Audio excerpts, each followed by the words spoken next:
Well, in the early 2000s, my next door neighbor leaned over the fence and said, "Hey, how about let's start a dry cleaner?" And I said, sure, why not? Thinking I was going to do a little passive investment in a dry cleaning company and not really get too involved in it. And the reasoning behind it was green dry cleaning using liquid CO2 in the very first versions of the machines. What we noticed was the technology was sound. It was the machinery that was not up to snuff.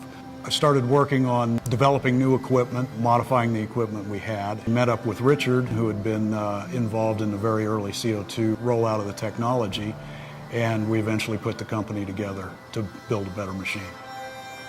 This is like a lot of innovation stories. The idea itself has been out there for quite some time, but like a lot of ideas, they just remain that, ideas.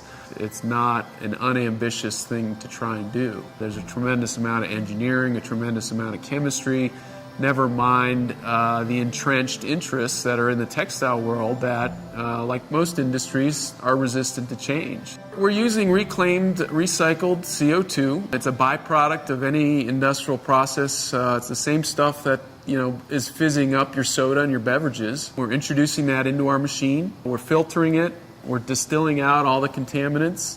We're cleaning or coating or processing on board our machine. All the contaminants end up on the machine. They don't go into the water stream.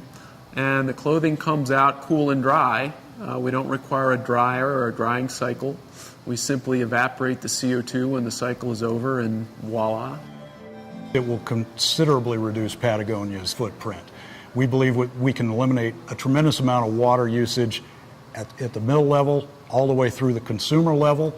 We think we could potentially relocate some manufacturing back to the U.S., cut down carbon footprint of transporting garments across the ocean. But on the other side of it, it will really help in the Common Threads initiative.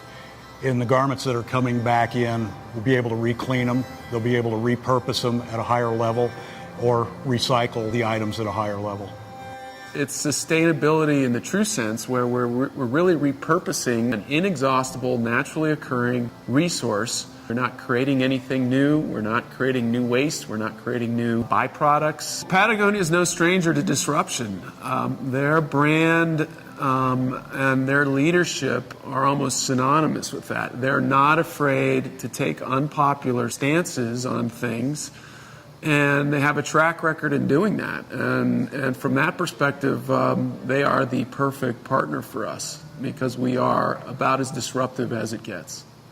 It's been an uphill battle for us. We've had people all along the way tell us why we can't do what we're doing, yet we continue to prove them wrong.